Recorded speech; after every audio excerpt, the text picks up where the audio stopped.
परम पूज्य गुरु जी को सादर प्रणाम। गुरु जी, अपने प्रधानमंत्री श्री नरेंद्र मोदी जी ने ऐलान किया है कि अन्य सभी पार्टियों को वोट देंगे तो उनके बेटों का विकास होगा। आप अपने बेटों पोताओं का विकास चाहते हो तो केवल बीजेपी को वोट दो। गुरु जी, गत 9 वर्ष से तो बीजेपी का ही राज चल रहा है, तो फिर वे कहते हैं वैसा विकास क्यों नहीं हो रहा है? बीजेपी ने क्या करने से जनता के बेटे पोतों का सही अर्थ में विकास होगा? गुरु जी, यदि बीजेपी ने आपने बताए सुझाव न माने तो क्या पर्याय रहेगा? कृपया मार्गदर्शन करें।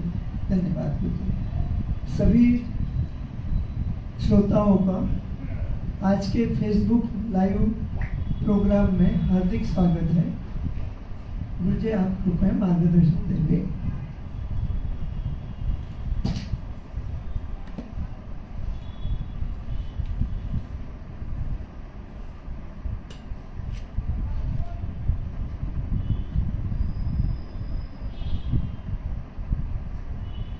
सभी पार्टियां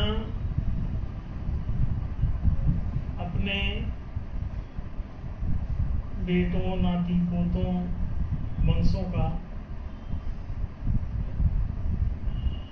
विकास कर रहे हैं, ऐसा बीजेपी का कहना है।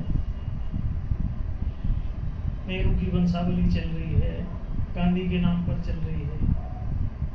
दूसरे तमाम पार्टियों के जो प्रमुख हैं उनकी भी अपनी अपनी पीढ़ी दर पीढ़ी राज पे चलते रहते हैं, तो उसका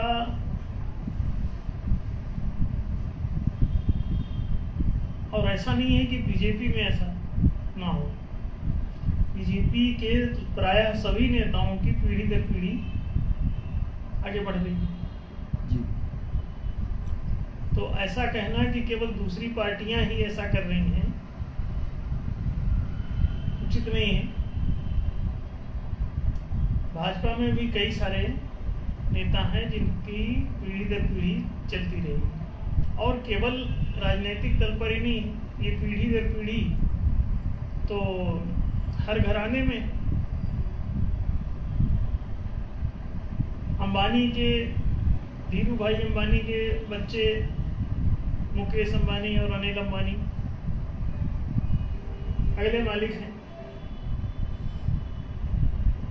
ऐसा तो है नहीं कि केवल नेहरू परिवार में ऐसा चल रहा है कि नेहरू जी की इंदिरा जी के फिर राजीव के फिर अब सोनिया जी, राहुल जी का नंबर है, फिर आगे और किसी का नंबर आ जाएगा। केवल उन्हीं के यहाँ ऐसा नहीं है।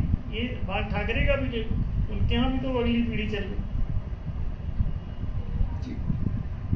अब उनके भाई भतीजे सब, राज ठाकरे और उद्धव ठाकरे, सब कौन है? पवार के यहाँ अब दूसरे, अजीत पवार और दूसरे सब बैठे हुए, उनके भी नाती पोते, भतीजी, भांजी सब चलते रहे। लालू यादव के यहाँ वो आप देखें तो उनकी अगली पीढ़ी तेजस्वी यादव, दूसरे यादव नहीं, वो तो मुलायम सिंह के बच्चे।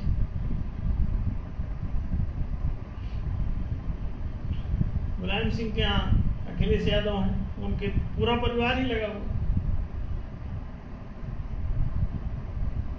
तो सभी में ये प्रायः एक ही समान है। मौर्य वंश बैठ जाता है तो मौर्य वंश के सारे लोग वही बैठते रहे, पीढ़ी दर पीढ़ी चलते रहे। फिर नंद वंशावली देखो तो उसमें वही है। राम की वंशावली में देखो तो कहूँ वो सैकड़ों पीढ़ी का हिसाब बता देंगे, कंटिन्यू पीढ़ी चली आ रही।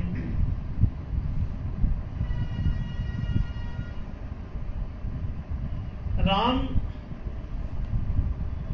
का कोई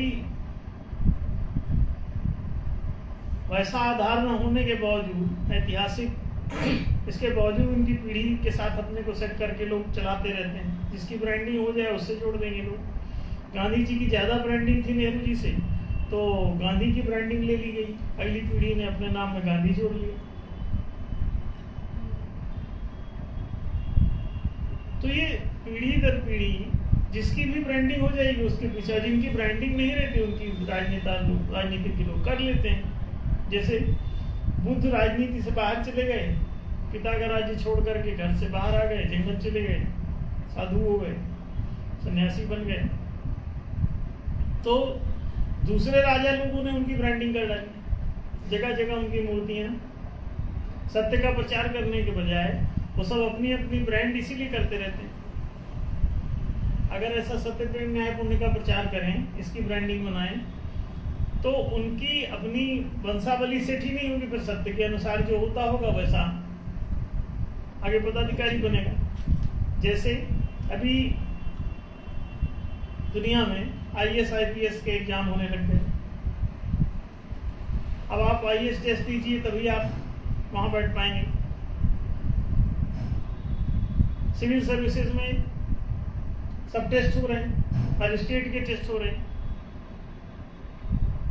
सेंट्रल के हो रहे हैं, तो अब उसमें पीढ़ी दर पीढ़ी कोई नहीं बैठ पा रहा है।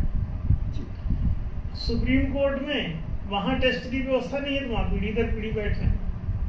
राजनीति में वहां कोई टेस्ट की व्यवस्था नहीं है कि अगला कोई आदमी टेस्ट क्वालिफाई करके ही राजनीति में चुनाव लड़ सकेगा, तो वहां भी पीढ़ी दर पीढ़ी अपने आप चल रहे हैं। पहले राजाओं के इसी तरह कोई कॉम्पिटिटिव टेस्ट नहीं थे, तो राजा लोग पीढ़ी दर पीढ़ी बैठे रहते थे। ये तो कॉमन सेंस की बात है कि जहां भी आप पात्रता अनुसार पद नियुक्ति की व्यवस्था नहीं अपनाएंगे तो वहां पीढ़ी दर पीढ़ी अपने आप हो जाएगा। तो ये किसी का आरोप लगाने के बजाय अगर भाजपा या नरेंद्र मोदी जी ऐसा चाहते हैं कि वो ये समस्या खत्म हो वास्तव में, तो सरकार में तो वही लोग हैं, पात्रता अनुसार पद नियुक्ति की व्यवस्था लागू कर दें। मानव समाज में 4 प्रकार के कर्म होते हैं: कृषि कर्म, वाणिज्य कर्म, राज्य कर्म और नेतृत्व कर्म। 4 ही कर्म होते हैं। इन चारों कर्मों को करने के लिए 4 प्रकार की पात्रताएं जरूरी होती हैं। जिनमें शारीरिक क्षमता है वो कृषि कर्म कर सकते हैं, जिनमें मानसिक क्षमता है, तर्क शक्ति है, वाक्पटु हैं, वो वाणिज्य के क्षेत्र में काम कर सकते हैं। वाणी की सामर्थ्य के बिना आप वाणिज्य कर्म नहीं कर सकते। शारीरिक बल के बिना आप कृषि कर्म नहीं कर सकते।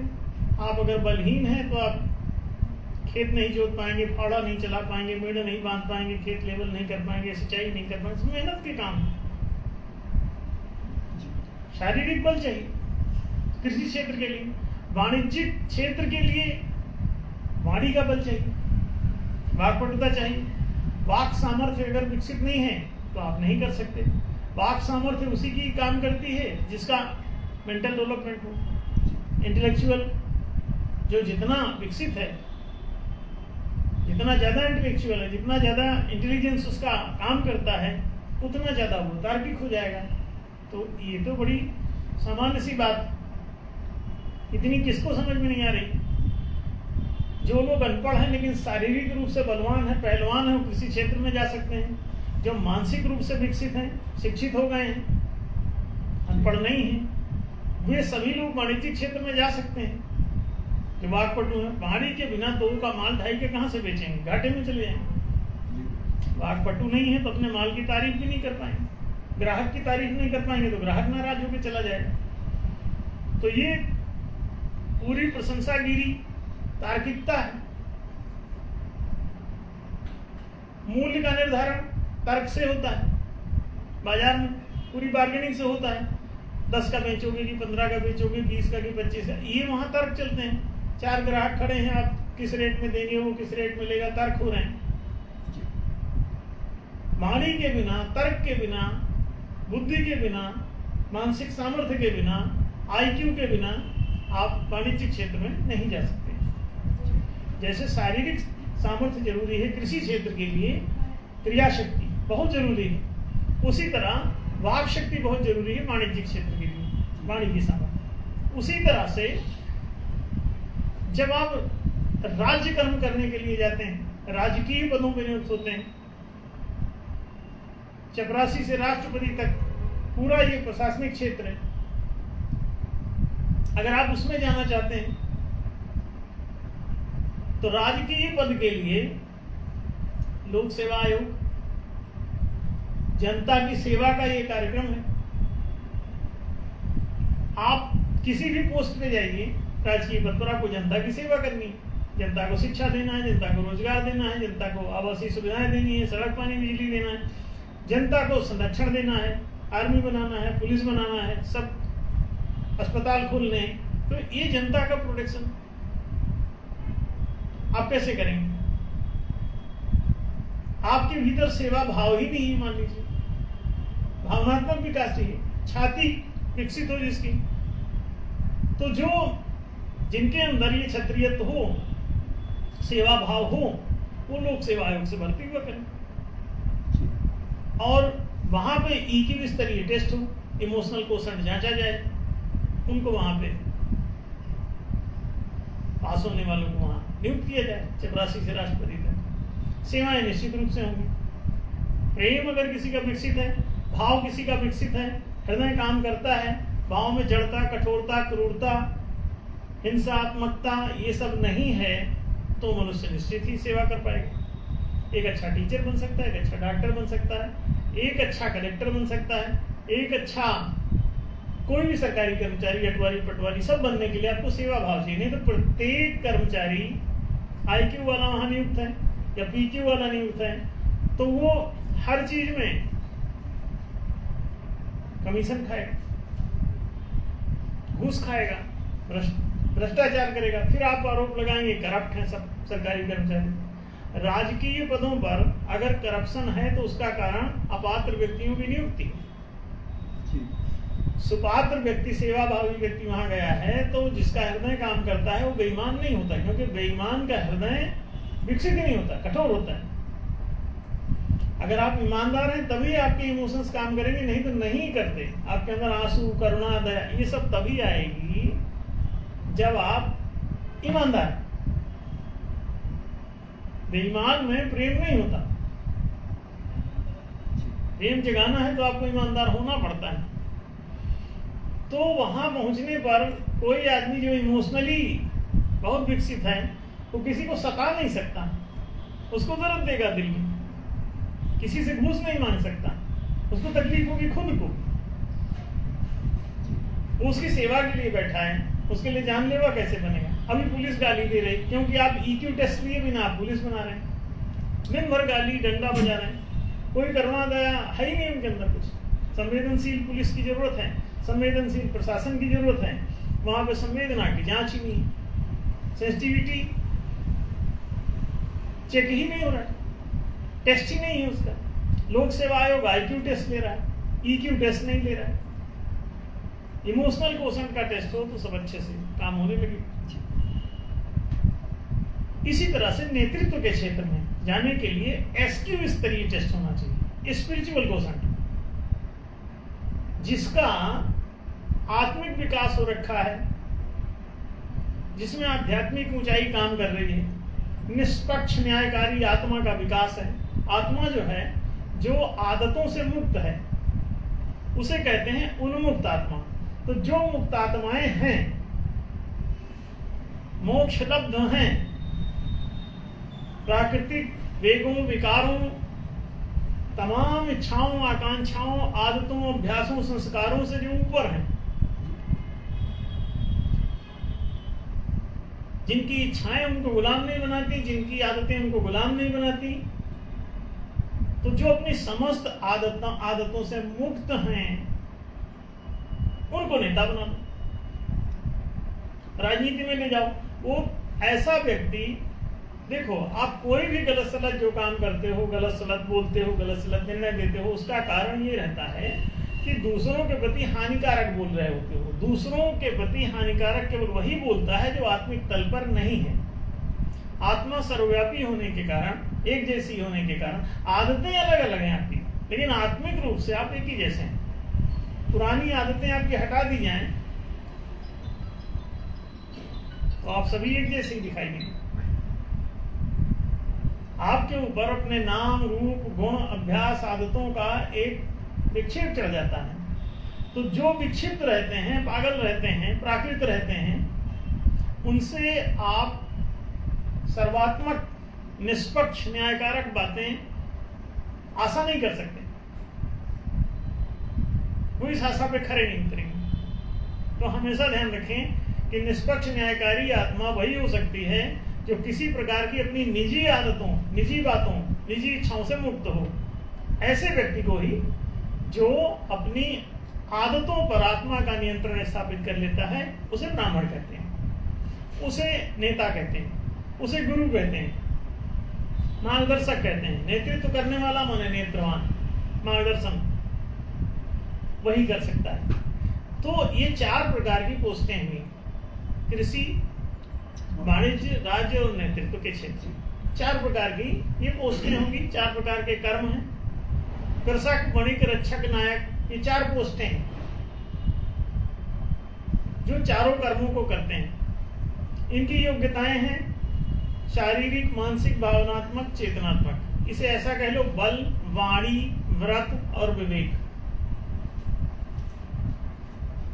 क्रिया, विचार, भाव और चेतना, ये 4 क्षमताएं क्रमशः आप में विकसित होती हैं।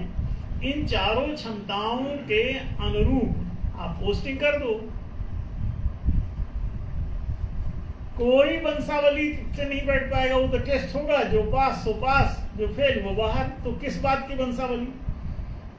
अगर भाई भतीजावाद से, नेपोटिज्म से आपको मुक्त होना है, आपको अगर बेटों पोतों की राजनीति से ऊपर उठना है, तो आप पात्रता अनुसार प्रतिनिधि व्यवस्था घोषित कर दो। न भाजपा में भाई भतीजावाद बचेगा और ना कांग्रेस में, ना दूसरी पार्टियों में। कोई भी देश घोषित कर दे भाई भतीजावाद का। उदाहरण के लिए आप देखें कि आईएएस का टेस्ट हो रहा है। जब से आईएएस का टेस्ट नवाब पहले होता था, अब उसे कलेक्टर कहते हो। नवाब साहब पहले कैसे नियुक्त होते? आज से आप 100-200 साल पहले तक देखिए, तो 400 साल पहले देखिए, नवाब कौन बनता था? नवाब साहब जो बनते थे, एक जिला स्तरीय लगभग वो होता था, तो उसी की जगह आप कलेक्टर बन रहा है। आईएएस का टेस्ट हो रहा है। आईएएस के टेस्ट में जो पास होता है वही नियुक्त हो पाता है, और जो फेल हो जाता है वो नियुक्त नहीं हो पाता। तो भाई भतीजावाद वहां पे कहाँ गारंटी है कि पास होगा? कोई भतीजा, कोई भाई, कोई आपका पोता, कोई नाती, कोई वंशावली, वो तो टेस्ट है भाई।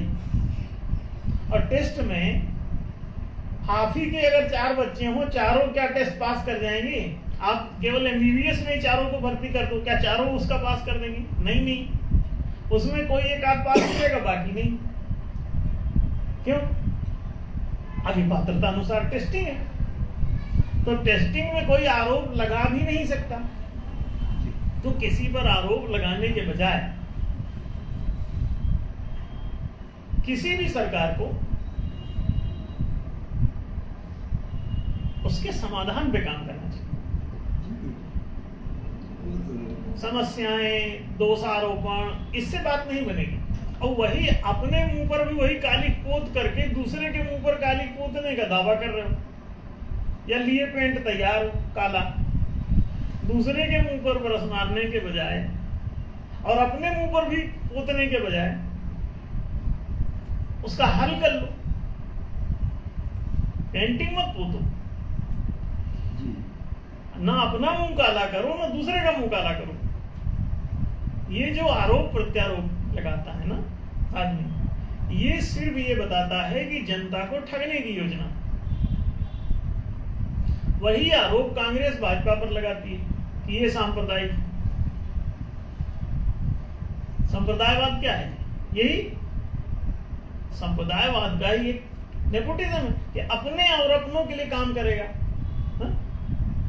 जो हिंदू हित की बात करेगा वही देश पर राज करेगा। तो तुम्हारा पड़ोसी का हित का कौन बात करेगा? फिर जैनों का क्या होगा, बौद्धों का क्या होगा, मुसलमानों का क्या होगा, दूसरी तमाम जो सांप्रदायिक लोग हैं उनका क्या होगा? अनेक कल्ट हैं भारत में, उन कल्टों का क्या होगा? चाहे आप उसे सांप्रदायिकता कहो, चाहे राष्ट्रवाद कहो, और चाहे नेपोटिज्म कहो, चाहे भाई भतीजावाद कहो, ये सब एक ही शब्द के पर्यायवाची। आप पार्टीवाद भी जो कर रहे हो, भाजपा अपनी पार्टी के लिए क्यों जी रही है? कांग्रेस पार्टी का क्या होगा? अब अगर टेस्ट रख दिया जाए तो ना समस्या खत्म। कांग्रेस फिर आरोप भी नहीं लगा पाएगी भाजपा जो है वो अपना हिंदूवाद चला रही। अरे भाई, वहां जो पास हुआ है वही गया है, अब पता नहीं वो क्या चला रहा है। कांग्रेसी जितने पास होंगे वो भी चले जाया करेंगे सरकार में, भाजपा के जितने पास होंगे वो चले जाएंगे, तो कोई किसी पर आरोप नहीं लगा पाएगा। पार्टियां अपनी बना लो, टेस्ट होने दो, पता चला तुम्हारी पार्टी से कोई पास ही नहीं हो रहा है, और पास होने लायक अगर ढूंढने लग जाओगे तो बहुत योग्य आदमी लाना पड़ेगा। कई पार्टियां हैं जो अतीक अहमद और शरफ अहमद को भी खड़ा किए, शहाबुद्दीन को भी कई लोग खड़ा किए थे, वो सब मारे गए बेचारे आतंकी। हाँ? वो भी सब विधायक रहे 25-25 साल, और उनको सबको देखो पुलिस ढूंढती फिर रही। ये क्या है? और ये सब क्यों हो रहा है? हर पार्टी में अपराधियों की संख्या बता रहे हैं कम से कम 50% है हर पार्टी में, एनडीए छोड़ के, क्योंकि एनडीए से पात्रता अनुसार व्यवस्था लागू है। हमने कहा हाथ भी जोड़ा तो पार्टी से बाहर कर देंगे। हमारा नेता कोई हाथ जोड़ के फोटो तक नहीं कहीं छाप पाया। जनता से हाथ क्यों जोड़ रहे हो? जनता तो तुम्हारे अंडर में हो, तुम उसी से हाथ जोड़ रहे हो। जो हाथ जोड़ रहा है अपने से कमजोर को, समझ जाना बहुत मारेगा वो। अपने से कमजोर की अगर कोई पूजा करते दिखे तो उसे शंका से देखना कि ये पिटने ही वाला है थोड़ी देर बाद, ये पूजा फर्जी है। कोई गणित होगी, वोट पढ़ने तक ही है पूजा, और उसके बाद पूजा के बाद फिर दूजा, पहले पूजा फिर काम दूजा शुरू। तो इसलिए ध्यान रखो, जब भी तुमको कोई नमस्ते करने लग जाए और तुमसे ज्यादा ताकतवर हो और तुमको प्रणाम करने लग जाए तो भागो, क्यों? खतरा आसन्न है, झंझट निश्चित है। इसमें ध्यान रखो कि जो भी तुमसे ज्यादा योग्य होगा, ज्यादा ताकतवर होगा, वो तुमको नमस्ते क्यों करेगा? फर्ज भी यही बनता है कि तुम उसको नमस्ते करो। कोई टीचर जब तुमको प्रणाम करने लग जाए, कि तुम्हारा गुरु जब तुमको प्रणाम करे, तो तुम सावधान हो जाना कि गुरु खतरनाक है, ये प्राणलेवा है, ये तुमको प्रणाम क्यों कर रहा है? तुम्हारी इच्छा तो होगी कि वो प्रणाम करे, लेकिन अगर वो करे तो तुम भागो वहां से, इच्छा पूर्ति न करो अपनी। इस इच्छा में बड़ा संकट है। अधिक योग्य व्यक्ति तुमको अगर बहुत आदर दे रहा हो तो सावधान रहो। इसलिए चुनाव में जो आदर प्राप्त कर रहे हो, दारू की बोतल प्राप्त कर रहे हो, नोट बड़ी बड़े 1000-2000 वाले प्राप्त कर लेते हो रातों रात अगले दिन फिगर बदलने के लिए, तो ये सब आपके लिए घातक है। ध्यान रखो, राजनीति में घुसा हुआ आदमी कोई सही नहीं बोलता, हर बात तुमको धोखे में रखता है, तुमको सही बात कभी कन्वे नहीं करता। जिस काम को वो खुद करता रहता है उसी वाले का आरोप दूसरे पर लगाता है। आरोप प्रत्यारोप में आप देखो, सेम आरोप एक दूसरे पर वो लोग लगाया करते हैं। भाजपा कांग्रेस वालों को कहे कि वो हर मोर्चे पर विफल, वो लोग इनकी सरकार रहेगी, कहीं हर मोर्चे पर इनकी सरकार विफल, अपनी वाली को सफल और सामने वाली की विफल बताया करते हैं। इससे क्या सिद्ध हुआ कि पब्लिक को मूर्ख बनाया जा रहा है। अपनी सफल और दूसरे की विफल बता रहा है। नहीं, सही बात बताओ, सही बात बोलोगे तो वो सभी पार्टियों पर समान रूप से लागू होगी। जैसे अभी हमने कहा कि पात्रता अनुसार पदनियुक्ति लागू कर दो, क्योंकि उदाहरण भी दिया हमने कि आईएएस के टेस्ट लागू करने से क्या फर्क पड़ा कि वहां जो तलवार के बल पर चढ़ के बैठ जाते थे और अपनी पीढ़ी दर पीढ़ी अपने औलादों, भाई भतीजों, वंशावलियों को बैठाते चले जाते थे, वो अब कहां हो पा रहा है। कलेक्टर के बच्चे कलेक्टर कहां बन रहे हैं। अब कोई बन भी जाए तो आपको एतराज भी नहीं होगा, क्योंकि चेस से आया है तो आप कहोगे भाई ठीक ही है, वो भी हो गया, एतराज भी नहीं होगा, कोई बन जाएगा। भाई भतीजावाद की बात ही नहीं उठेगी, वहां तो पात्रता सिर चढ़ के बोल गई। और वैसे हमेशा ध्यान रखो कि गावस्कर का लड़का अगर जुगाड़ जाने से टीम में भर्ती भी कर दोगे तो अरे भाई जब बैटिंग ही नहीं आती तो ओपनिंग बैट्समैन उतार के क्या करोगे। पहली गेंद पे तीनों स्टंप बाहर, बोल दोगे पता चला। अब चले आए बिना आर्ट के,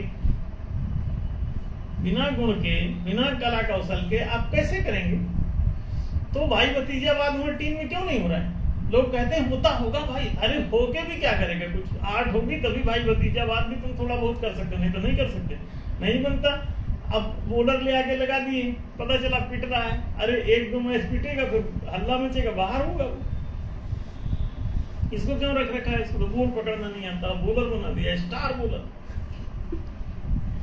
कहेगा स्टार, पब्लिक हल्ला मचाने लगेगी, निकालो इसको टीम। पात्रता की जहां, गुणवत्ता की जहां कद्र प्रारंभ होगी वहां पर अपने आप ही योग्य व्यक्ति आने लगेंगे, चिंता मत करो। पात्रता अनुसार पदनियुक्ति का एक प्रस्ताव है न्यायधर्म सभा का, उसे सबको दिया गया, हर पार्टी को दिया है, हर मीडिया हाउस को दिया है। अब मीडिया के लोग इतने दूर थे कि टीवी पे कभी इसकी चर्चा नहीं होने देंगे, ना उसको रखेंगे। क्यों? मीडिया भी कमर्शियल है। तो जब वो कमर्शियल है तो वो कोई सही बात क्यों रखेगा। उसको जिस चीज में प्रॉफिट होगा वो वाली बात रखेगा, वो बात चाहे गलत ही हो, क्योंकि उसको लाभ है इसलिए रखेगा। अब इस बात में जनहित है तो जनहित की बात वो क्यों करेगा। वो तो पार्टी हाउस, मीडिया हाउस, इनको जिससे फायदा है वो काम करें। इसीलिए जो सरकार सत्ता में आ जाती है सारे मीडिया हाउस उसका गुणगान करने लगते हैं, क्योंकि सारा विज्ञापन का पैसा, दूसरा तामझाम, सारे एमालूमेंट्स, आने जाने का, विदेश भ्रमण का खर्चा, हवाई जहाज से आओ जाओ, मस्ती काटो पत्रकारों, बड़े ठाट बाट से सब जगह रह रहे हैं और बाल एकदम चमकाए नहीं, हाई फाई मेंटेनेंस। देखो आजकल के एंकरों, जैसे बचपन में थे वैसे बुढ़ापे में भी हैं। पता नहीं चलता कि ये किस उम्र के। अब 20 साल से अंजनाओं कश्यप को सेम उम्र का दिख रहे हैं लोग। अरे परिवर्तन में, अरे इतना खाए पिए तंदुरुस्त लोग, क्यों ऐसा है। हाँ, पूरा इंतजाम है। तो वो लोग कोई सही बात क्यों रखेंगे। सुधीर चौधरी जो इतना बड़ा एंकर है, उनका जी वालों का था, अभी आज तक में चले गए।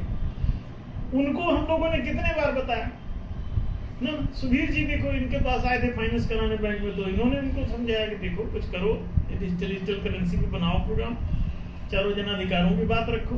वो भाग गए, इन्होंने बुकलेट भी दिया उसको, वो सब सुनते हैं और भाग जाते हैं। अब आप देखिए, रवीश कुमार जी बड़े पवित्र आत्मा पत्रकार हैं, उनको हमने पर्सनल, हमारी फोन पे बात हुई, हमसे बोले अरे मैं अंग्रेजी वाला नहीं, हमने कहा हिंदी वाला पढ़ो। भाई अरे देखिए इन सब बातों में मत फंसाइए। हमने कहा तो सीधी बात बोलो ना कि तुम्हारी औकात नहीं सही बात करनी, झूठे वहां पे तुम पापड़ बेलते रहते हो रातों दिन। तो ये जो आप लोग सब काम करते रहते हो, सही बात बोलने की एक भी पत्रकार की हिम्मत नहीं। हम तो अभी बोल रहे हैं, देखो मीडिया से बोलना किसी की हिम्मत है तो आके हमसे बात कर ले और रख के दिखाए, उसी दिन उसका मीडिया हाउस बंद हो जाएगा, विज्ञापन मिलने बंद हो जाएंगे, चैनल से निकाल दिया जाएगा। वो जानता है। रवीश ने कहा कि अरे भाई हम लोग एंकर हैं, आप लोग कहाँ ये सब बात रखवा रहे हैं, सही बात थोड़ी रखना है। खुद उसने बोला।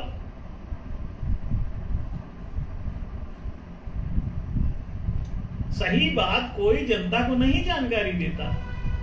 वो जान दे सकते हैं आपके लिए, लेकिन जानकारी नहीं दे सकते।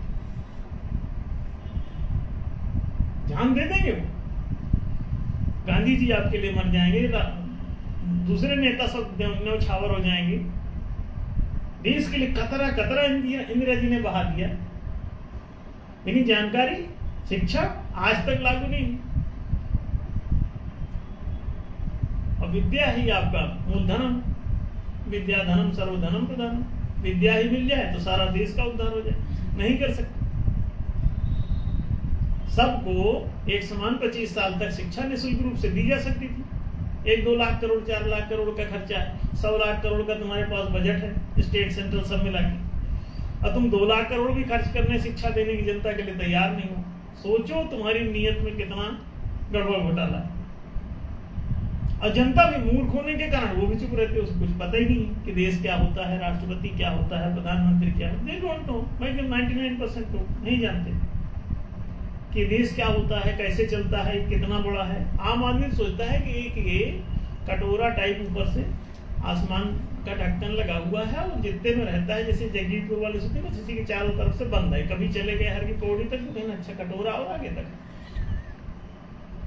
ये तो उनका कटोरा इतने में बंद रहता, कुएं के मेढक, और इनको कुएं का मेढक राज्य बनाए रखता है, इनको जानकारी नहीं देना चाहता। बचपन से दर्शन नहीं पढ़ाता, ब्रह्मांड की जानकारी नहीं देता। स्कूल जाए तो वहां ग्लोब नहीं समझाता कि पृथ्वी गोल है भैया, चारों तरफ खाली जगह है, सूरज की आरती जैसा कर रही, इस पे तुम अपना इंची टेप लिए नाप रहे हो, रजिस्ट्री करा रहे हो, जबरन परेशान हो। ये गोलक ऐसे ऐसे चल रहा है सूरज के चारों तरफ और बड़ी तेजी से घूम रहा है। अभी तो पूरे वायुमंडल समेत घूमता होगा, नहीं तो अफरा तफरी मच जाए, इसकी स्पीड इतनी। अगर वायुमंडल रुक जाए किसी कारण से और पृथ्वी घूमती रहे अपनी दूरी पर, जानते हैं इसकी स्पीड कितनी? अरे समस्त तूफान अब तक जितने आए हैं सबकी स्पीड जोड़ करके उतनी न बनी, जितनी गति से घूम रहे हैं। इतना वजनदार गोला, इतना इसको घुमा रखा है तेजी से। 24 घंटे में एक यहाँ से चल के यहाँ एक कील गाड़ दो और 24 घंटे में पृथ्वी की चारों तरफ से घूम के 24 घंटे में इधर आ जाए, स्पीड नाप लो जरा कितनी होगी इसकी। 24 घंटे में एक राउंड मार देती है, ऐसे घूम जाती है 24 घंटे। आखिरी में स्पीड कितनी होगी इसकी, सोच के देखो। कई हजार किलोमीटर प्रति घंटे की रफ्तार से घूम, 100 में ही जमीन छोड़ देती है भैया मोटरसाइकिल। तो पृथ्वी की रफ्तार, किनारे किनारे क्या हाल होगा? तो सब तूफान मच जाएगा। ये तो अच्छा है कि वायुमंडल का घर्षण नहीं पड़ रहा है, शायद साथ ही घूम रहा हो, इसलिए बचे हुए हैं। अगर वायुमंडल विपरीत अथवा स्थिर हो तो ये पूरा अफरा तफरी, एक चीज, न घर बचेगा न मकान, न कोई कुतुब मीनार, हाँ, न कोई पेड़ न पौधा न पानी, सब धुआं धुआं हो जाएगा। इतनी तगड़ी मथानी घूम रही है। अब इस पे आप लोग रह रहे हैं, लेकिन ये सब बताता नहीं कोई। जनता सोचती है कटोरा ढका हुआ, उस कटोरे के नीचे जैसे उल्टा कप रख दिया प्लेट के ऊपर, और उसके नीचे घुसे हुए कई सारे चीटे, तो चीटी चीटा अंदर उसी में दौड़ रहे हैं किरी किरी किरी, और सोच रहे हैं बस दुनिया खत्म। कहते हैं मेढक गिर गया कुएं में, उसके अंदर पता ही नहीं उसको, सोचता है इतना एक उछाल में उधर तक दूसरे छोर पे चला जाता है। तो ये समस्या ये है कि आपको प्रॉपर जानकारी नहीं दी जाती। नेपोटिज्म कुछ नहीं, भाई भतीजावाद कुछ नहीं, सब निरर्थक बातें हैं। आपके अंदर अगर जैसे जैसे अभी जहाँ जहाँ कला का विकास होगा तो वहां वहां, अब जैसे मान लो कोई लता मंगेशकर की जगह दूसरा कोई नहीं क्यों बैठ जाता, खाली तो है पोस्ट। अरे उस लेवल का गला कहां से लाओगे, आर्ट कहां से लाओगे, पोस्टें तो खाली, बैठो जाके, खुला है सबके लिए, कंपटीशन भी चल रहे, कोई मुश्किल से ही निकल पाता है अच्छा गायक। तो जहां जहां गुणात्मकता आ जाएगी, कला कौशल्य आ जाएगा, सामर्थ्य की बात होगी, क्षमता की बात होने लग जाएगी, वहां पर ऑटोमेटिकली भाई भतीजावाद समाप्त। जहां भी पात्रता आई सब भाई भतीजावाद खत्म। कोई फिर पता चला सम्राट अशोक का वंश नहीं बैठ पा रहा है और उनको हत्या कर करके बैठना पड़ता है। भाजपा पहले कांग्रेसियों को मारे तब बैठेगी। गांधी जी की छवि की जब तक हत्या पूरी ना हो जाएगी तब तक भाजपा को वोट ही नहीं मिला। बहुत गंदगी का उनके ऊपर आरोपण किए तब जाके कुछ वोट मिलना शुरू। गांधी जी की छवि इतनी अच्छी थी, उनके नाम पे कुत्ता भी खड़ा हो जाए तो जीत जाए, अनपढ़ खड़ा हुआ जीत गया, कई मंत्री मंत्री बन गए। तो आप देख लीजिए ये जो इतना बड़ा बवाल है वो काहे के लिए, सही बात आपके सामने रख नहीं रहे हो। और धीरे धीरे आप लोग खुद ही पढ़ लिख जाइए, समझदार हो जाइए, एक दूसरे को पढ़ा लीजिए। सरकार आपको पढ़ाने अड़ाने वाली नहीं है, पूरी दुनिया में कोई नहीं पढ़ाता। आप सोच रहे इंग्लैंड अमेरिका में पढ़ा रहे ना, वो भी नहीं पढ़ाते पढ़ाते। 99% आदमी को अनपढ़ गंवार रखा जाता है। गुलाम बनाने का एक ही नुस्खा है, शिक्षा खत्म करो। रोजगार डायरेक्ट नहीं छीन सकते, आप पढ़ा लिखा दिए हो तो रोजगार उनके हाथ से छीनना मुश्किल हो जाएगा, इसलिए शिक्षा खत्म करते हैं। लड़ाई रोजगार की है, लड़ाई आर्थिक संसाधनों की है, शिक्षा भी निरर्थक बात है। लेकिन शिक्षा हो तो आप ये खींचतान नहीं कर सकते। शिक्षित होते ही आप समझदार हो जाते हैं, समझदार होने पर आप फिर ये सब बातें बनाने लगते हैं। इसीलिए वो शिक्षा नहीं देना चाहते। पूरी दुनिया में कहीं कोई शिक्षा नहीं देता। वो जहां 100% शिक्षा बताते हैं वहां भी हालात ये रहते हैं कि 99% आदमी ऐसे पास कर दिया जाता। नाम मात्र के साक्षर बता के उनको शिक्षित बता दिया जाता है कि अक्षर पहचान लेते हैं कि ये ए लिखा है। ना, प्रबुद्धता का स्तर जांचना पड़ेगा कितना विकसित हुआ है। तो जब आप देखोगे कि प्रॉपर विकास के अनुसार शिक्षण है, 4 Qs एजुकेशन होना चाहिए, PQ, IQ, EQ, SQ, 4 Qs development पर आधारित शिक्षा नीति होनी चाहिए, ताकि चारों क्षमताएं विकसित हों, चारों कर्म, पद और संपदा वितरित हो सके। इसलिए वो शिक्षा में इन सब चीजों को खत्म करते हैं। शिक्षा उतने देते हैं कि अपने उनको क्लर्क बनाना अपनी फैक्ट्री में, तो आपको क्लेरिकल एडर का मानसिक हल्का विकास कर देते, उतने में आप चलो बनो क्लर्क बन जाओ, हिसाब किताब लिखा पढ़ी करो, ज्यादा विकास की जरूरत नहीं। तो ये समझ लें, पात्रतानुसार पद नियुक्ति का प्रस्ताव न्याय सभा के पास है, वो कोई भी ले ले, लागू कर ले। हम तो हर पार्टी के साथ हैं, हमारी पार्टी हर पार्टी के साथ है जो कोई भी न्याय से सहमत है, और न्याय संगत कोई भी बात माना। और न्याय सबको पता भी है कि जो एक का अधिकार है उसी के समान उचित रूप से दूसरे को भी अधिकार मिलना चाहिए। इसमें कौन सा बहस की कहां जरूरत। समुचित शिक्षा, समुचित रोजगार, समुचित आवासीय सुविधाएं, समुचित संरक्षण सबको प्राप्त हो, इसके अलावा और कौन सा न्याय करोगे भाई। तो सबको पता ही है, लेकिन इसमें दुनिया भर की बहसें, बवाल सब यही कर रहा। और लाखों सालों से यही सब सबलों का अबलों पर अत्याचार ही सरकार है, ये मौलिक सिद्धांत चल रहा है। तो कांग्रेस, भाजपा या दूसरी पार्टियां सब मिला के एक ही रहता है। न्याय सभा एक सही बात रखती है, सभी के सामने रखती रहती है। जो भी पार्टी शासन सत्ता में है वो पात्रतानुसार पद नियुक्ति लागू कर ले और ये सब आरोप खत्म हो जाएंगे। कोई भाई भतीजा बात बचे तो हमको बताना, करके देख लो, तो बात शायद स्पष्ट ही हुई। डॉक्टर साहब जी, आपने बहुत स्पष्ट शब्दों में, सरल भाषा में, सोदाहरण ये बताया है कि पात्रतानुसार पद नियुक्ति जी गुरु जी, आपने सोदारण बहुत स्पष्ट शब्दों में बता दिया है कि यदि आप सचमुच में जनता के बेटों पोतों का विकास करना चाहते हो तो आपको पात्रता अनुसार पद नियुक्ति करना जरूरी है और साथ में राजकोष में से चारों जनाधिकार तथा शिक्षा, रोजगार, सुविधाएं एवं संरक्षण लागू करते ही आप जैसे कहते हो वैसे करके बता सकोगे। गुरुजी, बंधु जी ने और एक प्रश्न पूछा है कि मनुष्य के जीवन में सद्गुरु की जरूरत क्यों होती है। सनातन व्यवस्था में गुरु पूर्णिमा उत्सव का महत्व समझाने की भी आप कृपया करें गुरु जी। अगले सप्ताह हम लोग इस प्रश्न को लेंगे जी। और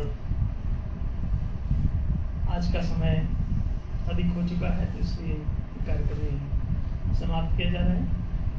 हम लोग अगले सप्ताह पुनः रविवार को उपस्थित होंगे। सभी लोग ऑनलाइन हो जाया करें और जरूर इसे लोगों तक पहुंचाएं, सभी तक शेयर करें, पहुंचाते रहें। ज़्यादा से ज़्यादा लोगों तक जितना जानकारी बढ़ेगी, ज्ञान बढ़ेगा, उतना दुनिया अच्छी बनेगी। सभी उपस्थित होंगे।